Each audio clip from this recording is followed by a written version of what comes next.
ভুল জিনিসগুলা শুধরিয়ে নিতে হয়, কারণ আঘাত পেলে মানুষ বুঝে কোথায় কি ভুল করলে আঘাত পাওয়া যায়।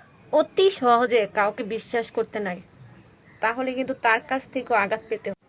ভালো খারাপ মন্দ সবকিছু মিলিয়ে কিন্তু মানুষ, কারণ সৃষ্টিকর্তা বানিয়েছে।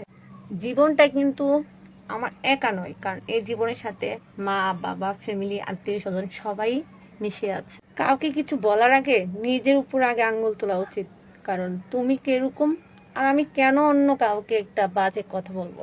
আমরা মানুষ বেশি বুঝি, অতিরিক্ত বেশি বুঝি, তার জন্য আমাদের বাংলাদেশের কপালে বেশি দুঃখ থাকে। আর ভালোবাসা নিয়ে নাই বলি, কারণ আজকাল ভালোবাসা বলতে আছেই শুধু ছলনা, কিন্তু ভালোবাসলে কিন্তু আবার ভালোবাসাও পাওয়া যায়। প্রথম দ্বিতীয় তৃতীয় বলতে কিচ্ছু নেই, ভালোবাসলে প্রথমের মতনই ভালোবাসা যায়। কিন্তু মন থেকে কিন্তু অনেক কিছু চাইতে হয় আল্লাহর কাছে। আল্লাহ কিন্তু নিরাশ করে না। চাইলে এমন ভাবে চাওয়া উচিত যাতে সারা জীবন মনে থাকে, সারাটা জীবন চাওয়ার জন্য বারবার ছটফট ছটফট করে। আর কিছু মানুষ আমার খুব ভালো লাগে কিছু মানুষকে দেখলে, কারণ ওরা নিজের ঘরের সমালোচনা না করে মানুষের ঘরের নিয়ে সমালোচনা করে। এগুলো কিন্তু এক ধরনের খুব ভালোই লাগে, তাই না? তো হ্যালো এভরিওয়ান, আসসালামু আলাইকুম।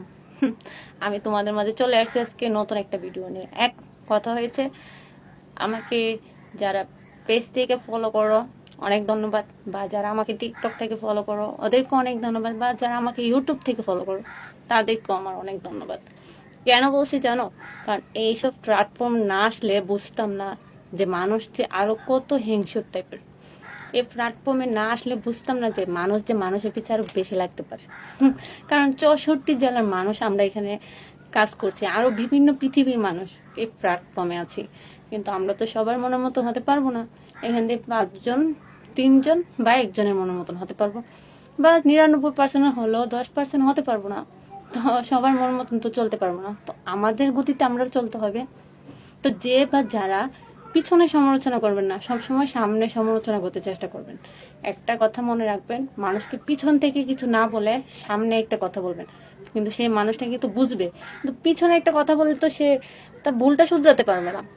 আপনাদের দরকার পিছনে কিছু না বলে সামনে তার ভুলটা ধরিয়ে দেওয়া, তাহলে সে শুধরাতে পারবে, রাইট?